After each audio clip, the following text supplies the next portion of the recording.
Salut, c'est Nathan, bienvenue aujourd'hui dans cette toute nouvelle vidéo qui portera sur l'investissement immobilier toujours, mais nous allons parler de comment investir dans l'immobilier d'entreprise. Alors l'immobilier professionnel intéresse vraiment énormément de gens, c'est devenu une sorte de mode en tout cas pour investisseurs dans l'immobilier. Et si vous êtes intéressé vous aussi par ce type d'investissement immobilier, en tout cas regardez attentivement cette vidéo parce que je vais vous donner assez d'informations de base pour comprendre déjà en amont ce que c'est l'immobilier d'entreprise et que par la suite que vous sachiez dans quel endroit, dans quelle direction prendre pour faire vos tout premiers pas dans l'immobilier d'entreprise. Mais avant de parler de ce sujet, je te conseille de t'abonner à la chaîne en activant la cloche de notification que tu es en train de voir juste en bas pour que tu sois tout de suite alerté de toutes les prochaines vidéos qui seront publiées sur cette chaîne d'investissement portant sur l'immobilier et sur plein d'autres sujets. En tout cas, active la cloche pour que tu rejoignes la grande communauté d'investisseurs qui sont motivés, qui veulent aller vraiment aller de l'avant et réussir tout type d'acquisition immobilière. Et si tu cherches à me contacter, mon mail est dans la description de la vidéo. Nous allons échanger et vous accompagner éventuellement dans votre prochaine acquisition immobilière. Alors, investir dans l'immobilier d'entreprise. C'est quoi déjà l'immobilier d'entreprise? Cette question que tu te poses sans aucun doute. Quand on parle d'investissement dans l'immobilier, l'investisseur immobilier pense directement à l'achat d'un logement, alors qu'il existe d'autres types d'investissement immobilier comme l'immobilier d'entreprise ou l'immobilier professionnel. L'immobilier d'entreprise regroupe tout ce qui ne concerne pas l'habitation, c'est-à-dire les bureaux, les locaux, les entrepôts, les commerces ou encore les usines.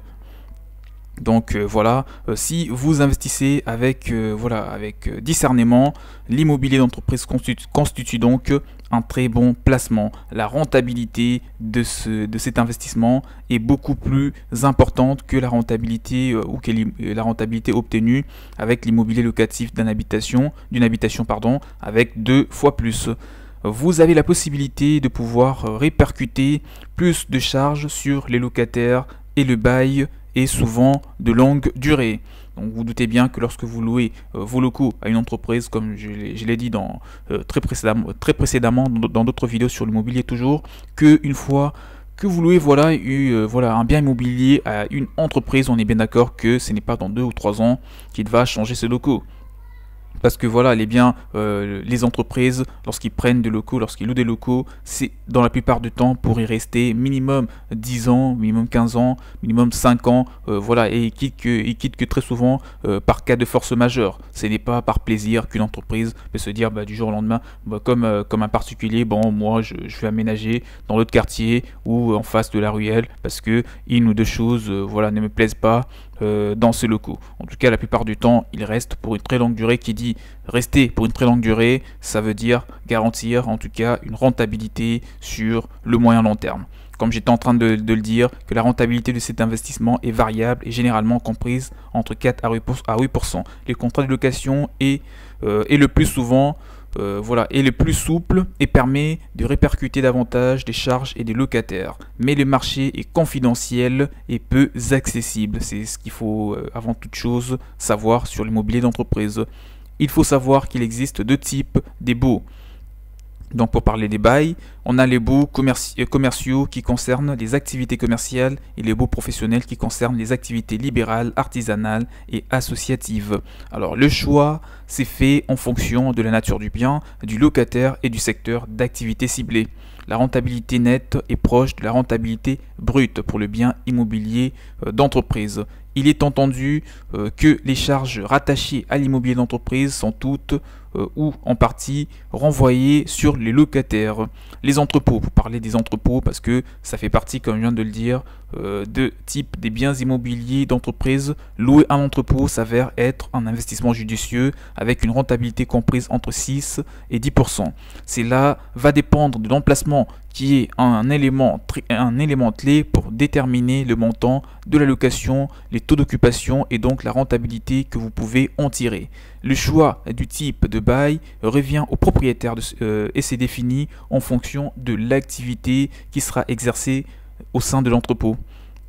Il sera loué à une entreprise qui fait une activité commerciale, artisanale ou industrielle. Les bails commerciaux est le plus adapté. Si cela deviendra un entrepôt de stockage par exemple, alors le choix s'orientera plus vers un bail professionnel. Les propriétaires et les locataires doivent s'accorder un ensemble sur le montant du loyer et des charges ainsi que sur les modalités de paiement. Alors parlons du cabinet médical. Alors si vous louez votre bien immobilier professionnel pour qu'il soit un cabinet médical, il s'agit d'un bail professionnel puisque le locataire a pour but de pouvoir accueillir une profession libérale et plus spécifiquement médicale. La rentabilité de ce placement va fortement varier en fonction des critères à prendre en compte, comme par exemple son emplacement, la superficie et l'aménagement du local, le nombre de cabinets médicaux déjà implantés dans la ville et dans le même secteur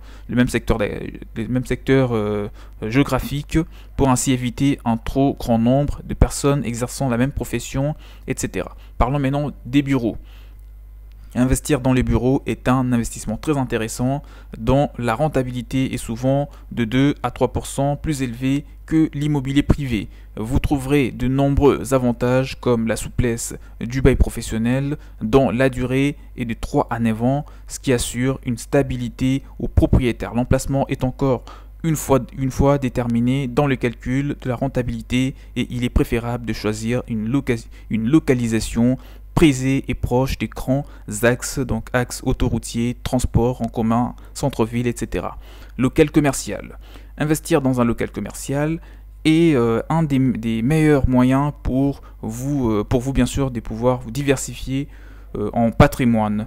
Le bail commercial est beaucoup plus souple que les bails d'habitation car il est d'une durée de 9 ans minimum et ne peut pas être résilié avant les 3 premières années. C'est un élément rassurant pour les bailleurs car le risque des vacances locatives est nettement faible.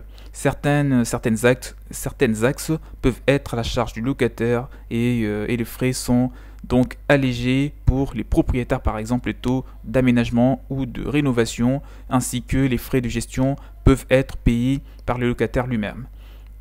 Alors investir dans l'immobilier d'entreprise, une source de rentabilité, ça c'est vrai, acquérir des locaux commerciaux ou des bureaux qui seront bien entendu destinés à la location d'entreprise et un investissement qui est très rentable pour l'investisseur. Ces types d'investissements est en même temps est même plus rentable que l'investissement d'habitation.